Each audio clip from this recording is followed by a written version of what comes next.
एक समय की बात है। गंगापुर नाम के गांव में रघु नाम का एक गरीब लेकिन ईमानदार किसान रहता था।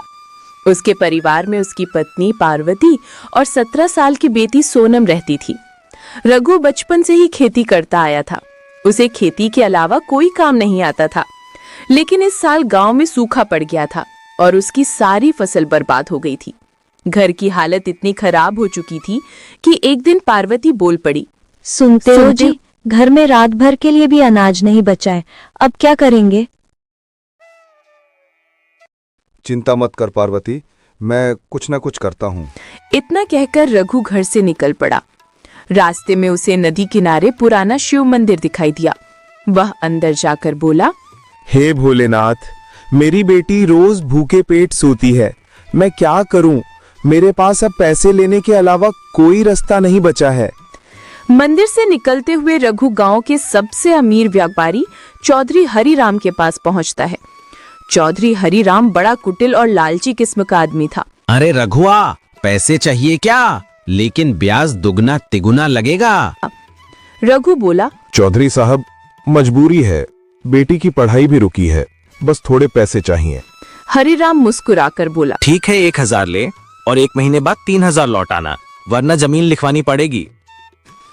रघु ने मन मारकर पैसे ले लिए और घर लौट आया। घर पहुंचते ही पार्वती ने पूछा, अरे ये सारा सामान कहाँ से? कहीं उधारी में तो नहीं? रघु ने शर्मा कर सिर झुका लिया।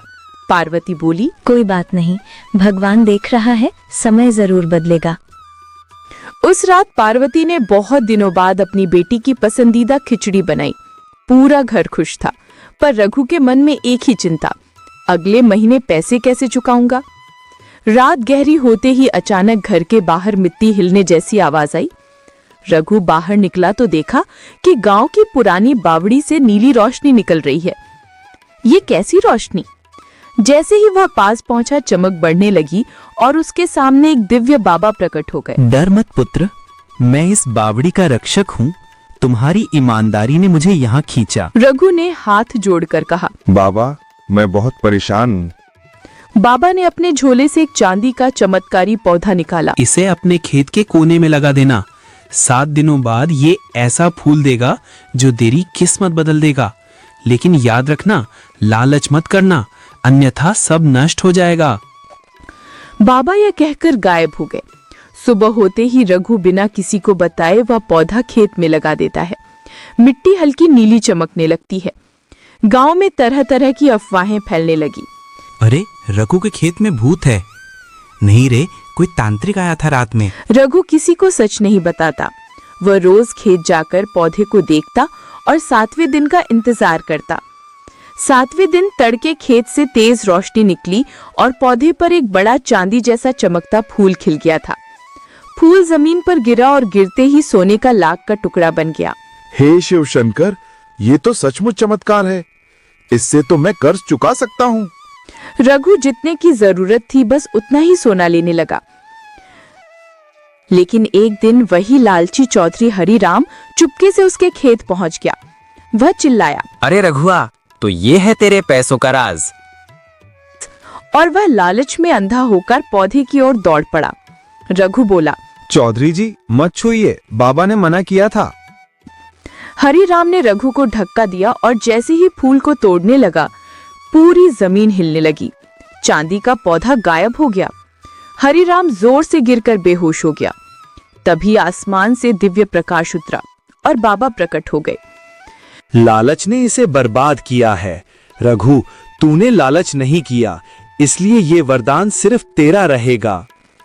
बाबा ने पौधे को वापस कर दिया, लेकिन चेतावनी के साथ, यह फल सिर्फ उसी को मिलेगा जिसके दिल में ईमानदारी है। धीरे धीरे रघु का घर समृद्ध हो गया। सोनम की पढ़ाई पूरी हुई। गांव वाले रघु की ईमानदारी की मिसाल देने लगे और आज भी वह चमत्कारी पौधा खेत में खड़ा है।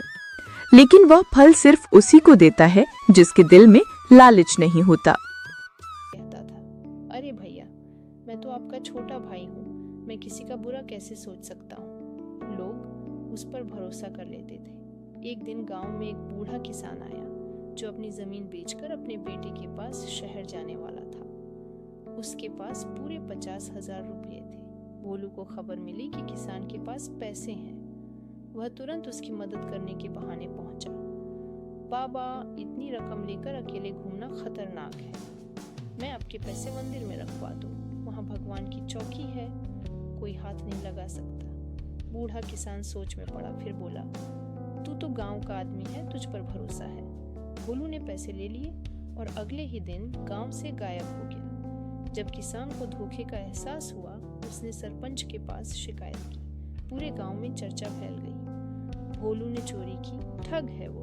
लेकिन कुछ लोग बोले, नहीं नहीं, भोलू तो अच्छा आदमी है, शायद किसी काम से बाहर गया हो। दिन बीतते गए पर भोलू वापस नहीं लौटा। 6 महीने बाद भोलू एक दिन अचानक गांव लौटा।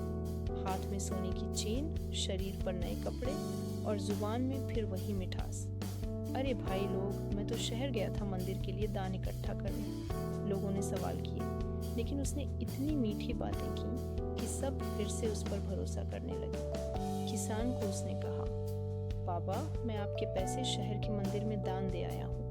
भगवान ने आपको आशीर्वाद भेजा है। और फिर एक पूजा की थाली में नारियल और प्रसाद देकर चला गया। अब भोलू ने गांव में सपनों का धन 2 गुना योजना शुरू की। वह कहता, जो भी मुझे 1,000 रुपये देगा, उसे 1 महीने बाद मैं 2,000 दूंगा। भगवान के नाम पर मैं झूठ नहीं बोलता। लोग लालच में आ गए।